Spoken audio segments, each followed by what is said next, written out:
اس درمیان میڈم للیتا اور راہ نے اس کی اتنی جی جان سے خدمت کی کہ وڈیرا سولنگی تو ان کا بندہ بے دام بن گیا۔ اس گمراہ دل و دماغ نے اس پر یہی باور کیا کہ ان لوگوں کی دوستی کے ذریعے وہ ساری زندگی مہاراجوں کی طرح بسر کر سکتا ہے، اور یہ کہ راہ بے پناہ اثر و رسوخ اور وسائل کی مالک ہونے کے سبب اس کے چھوٹے سے ملک کو جب چاہے توڑ سکتی ہے۔ وڈیرا سولنگی نے اس وزٹ پر نہ صرف اپنے غیر ملکی اکاؤنٹ دو چند کیے بلکہ لندن کے ایک اور مضافاتی علاقے میں اپنی میری کے نام پر ایک گھر بھی خرید لیا۔ اس کی خواہش تھی کہ اس کے ایسے گھر دنیا کے کونے کونے میں موجود ہوں جہاں سارا سال نوکروں کی فوج اس کی آمد کی منتظر رہا کرے اور عیاشی بدمعاشی کا سارا سامان اسے پلک جھپکنے میں میسر آ جائے، اور ایسے بھیانک خواب کی تعبیر کم از کم اس کے مقامی ذرائع پر انحصار سے تو ممکن نہیں تھی۔ مقامی ڈاکو جن کی وہ پشت پناہی کرتا تھا ان کے ذریعے تو وہ کبھی اتنی دولت اکٹھی نہیں کر سکتا تھا۔ ان سے حاصل کردہ حرام کا مال آدھے سے زیادہ تو ان پر خرچ آ جاتا تھا۔ پولیس کا مستقل بتہ، متعلقہ تھانوں کی خرید و فروخت اور اعلیٰ سرکاری حکام کے علل و تلوں پر خرچ کرنے کے بعد اس کے پاس بچتا ہی کیا تھا؟ بمشکل حاصل کردہ آمدن کا 25% اور اس کے دوستوں سے حاصل کردہ تو 100% رقم اس کی اپنی ہی تھی۔ اس رقم کا 20% خرچ کر کے وہ مزید 200% راہ سے ہٹنے کا حقدار ٹھہرتا تھا۔ اس مرتبہ تو گپتا نے اسے بڑا شاندار آئیڈیا دیا تھا۔ وڈیرا سولنگی، اب تم دیہاتوں سے باہر نکلو، شہروں کا رخ کرو، شہروں کا۔ اس نے رخصتی پر ہونے والی ملاقات میں سگریٹ کا طویل کش کھینچتے ہوئے اس سے کہا تھا۔ لیکن گپتا صاحب، ہمارے پاس شہر میں کام کرنے والے لوگ نہیں ہیں، اور یوں بھی وہاں کا ماحول ہمارے لیے اجنبی ہوگا، سولنگی نے دبے دبے لہجے میں کہا۔ وڈیرا سولنگی، ہم کس روز تمہارے کام آئیں گے؟ تمہارے لیے یہی بندوبست تو میں کرنے آیا ہوں۔ وڈیرا، اپنے 15-20 جوان ہمارے حوالے کر دو، کراچی، حیدرآباد اور تمہارے ملک کے دوسرے شہروں میں ہم تمہارا سکہ جما دیں گے۔ ذرا سوچو وڈیرا سولنگی، تم اپنے علاقے میں بڑی سے بڑی واردات کروا کر کیا حاصل کر لو گے؟ محض چند لاکھ روپے، اور بڑے شہروں سے ایک موٹی آسامی اغوا کر کے کروڑوں روپے تاوان حاصل کر سکتے ہو۔ ہمارے دوست تمہاری ہر طرح معاونت کریں گے۔ گپتا نے اس کی رگ ارس کو بھڑکاتے ہوئے کہا۔ واہ سائیں واہ، آپ تو بڑے کام کے بندے ہو سائیں، میرا تو دماغ کبھی نہیں گیا اس طرف۔ یہ ٹھیک ہے، ایسا ہی ہوگا، میرے پاس ہیں کچھ لڑکے، بھیج دوں گا، بس اب رابطہ رہنا چاہیے۔ وڈیرا سولنگی کے تو منہ میں پانی آ گیا تھا۔ اس کا انحصار تمہاری کارکردگی پر ہے وڈیرا سولنگی، تم ہمارے پرانے دوستوں کے جانشین ہو، اس لیے ہم یہ دوستی نبھا رہے ہیں، ورنہ تو تم جانتے ہی ہو اس سے آدھی قیمت پر بھی ہم سب کچھ کروا سکتے ہیں۔ تمہارے مخالفین ہم سے رابطہ کرتے ہیں، لیکن جب تک ہم جیسے لوگ ایجنسی میں موجود ہیں ان کی دال نہیں گل سکے گی۔ اور وڈیرا، تم یہ بات بھی ذہن میں رکھنا کہ ہم بھی ہمیشہ یہاں نہیں رہیں گے، تبادلے ہوتے رہتے ہیں، مجھے کہیں اور بھی بھیجا جا سکتا ہے، اور نیا آنے والا ان باتوں کا خیال نہیں رکھے گا، وہ تو کارکردگی کو دیکھے گا۔ اگر تم سے اچھا کارکردگی دکھانے والا مل گیا تو ادھر چلا جائے گا، اس لیے میں تو یہی کہتا ہوں وڈیرا کہ تم اپنی کارکردگی دکھاؤ، اگلے 1 ماہ میں 2 بڑے دھماکے کر کے دکھاؤ، یہ بہت ضروری ہے، بہت ضروری۔ گپتا نے مسکراتے ہوئے وڈیرا کے پاؤں ہی سے زمین اکھاڑ لی۔ سائیں تم بے فکر ہو جاؤ، 1 مہینہ تو بڑی مدت ہے، اس میں تو بہت کچھ ہو سکتا ہے، تم یہ بتاؤ کہ ہم سے کیا امید رکھتے ہو؟ وڈیرا سولنگی نے تھوک نکلتے ہوئے کہا، اور جواب میں گپتا نے اسے بتا دیا کہ راہ کیا چاہتی ہے۔ اس نے کچھ مخصوص مقامات کی نشاندہی کرنے کے بعد وہاں دھماکے کروانے، گاڑیوں کی پٹریاں اکھاڑنے اور بے گناہ مسافروں پر فائرنگ کر کے انہیں بے موت مارنے اور دہشت پھیلانے کا تقاضا کیا تھا۔ وڈیرا سولنگی نے اس سے بڑی گرمجوشی سے ہاتھ ملاتے ہوئے میڈم للیتا کے متعلق دریافت کیا، جو کل سے غائب تھی۔ ارے وڈیرا، وہ سالی کیا ہے، تم جس کی طرف اشارہ کرو گے تمہارے پاس پہنچ جائے گی، بس ایک بات کا خاص خیال رکھنا کہ کسی سے زیادہ گھلنا ملنا ٹھیک نہیں۔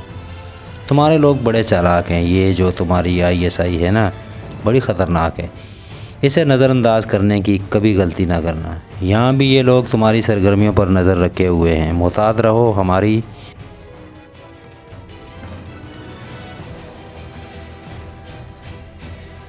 کوئی ایسی حرکت نہیں ہوگی جو تمہارے متعلق ان لوگوں کو کسی شک میں مبتلا کرے۔ میڈم للیتا یہاں کی مشہور عورت ہیں، پبلک پلیس پر وہ تمہارے ساتھ نہیں گھوم سکتی۔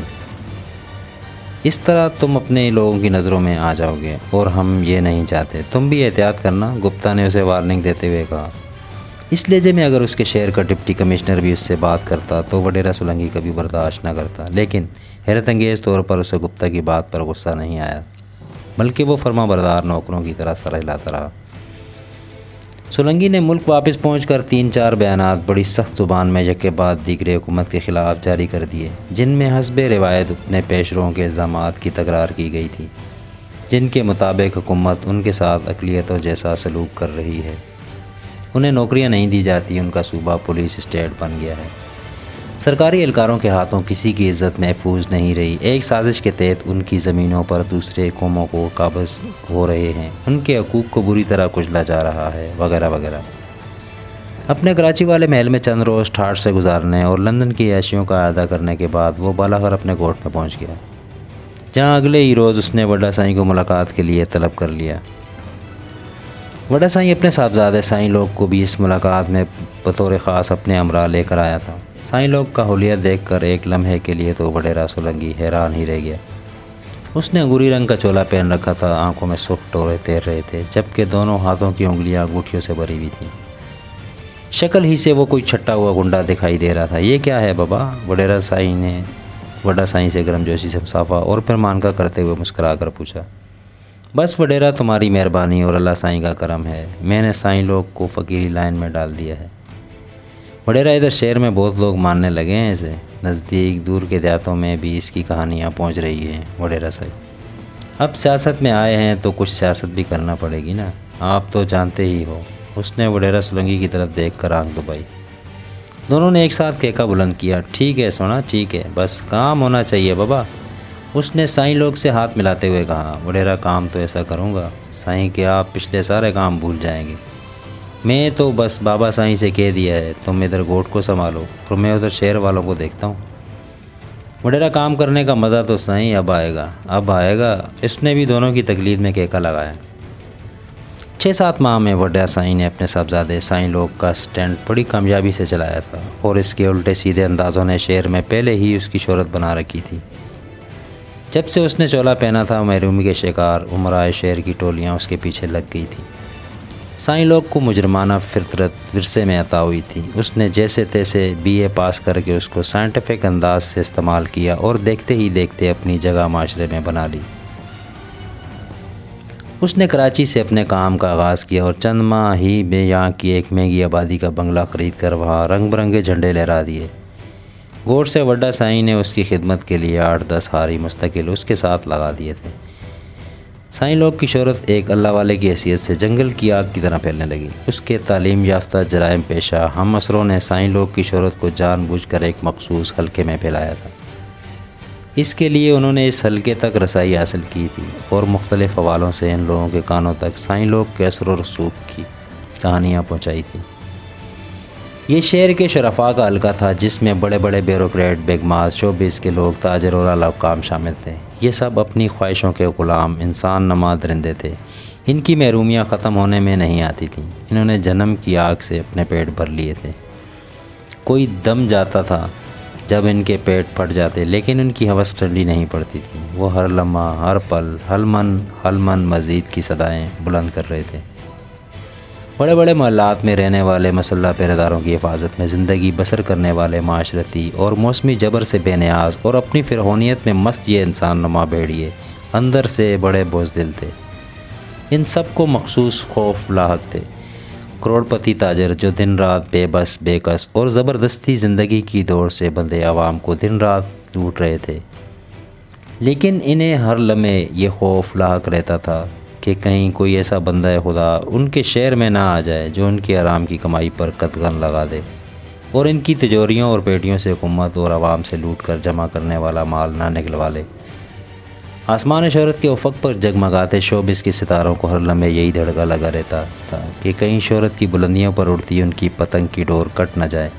ان کا کیا بنے گا؟ خوبصورتی جنسی بلیاں جو بظاہر شریف ذاتیوں کے روپ میں معاشرتی غیرت پر بڑی کامیابی سے نقب لگائے ہوئے تھیں، رات کی تنہائیوں میں اپنے آرام دہ پلنگوں سے اچانک ہڑبڑا کر اٹھ بیٹھتیں، اور یہ خوف ان کی جان کو آ جاتا کہ جب ان کا شباب ڈل گیا تو ان کے جسم کی منڈی ویران پڑ گئی، تو ان کا کیا ہوگا؟ تب ان کے یہ لوگ جو اپنے حوث کے آگ میں اندھے ہو کر ان کے تلوے چاٹنے پر آمادہ ہو جاتے ہیں، شاید ان پر تھوکنا بھی پسند نہ کریں۔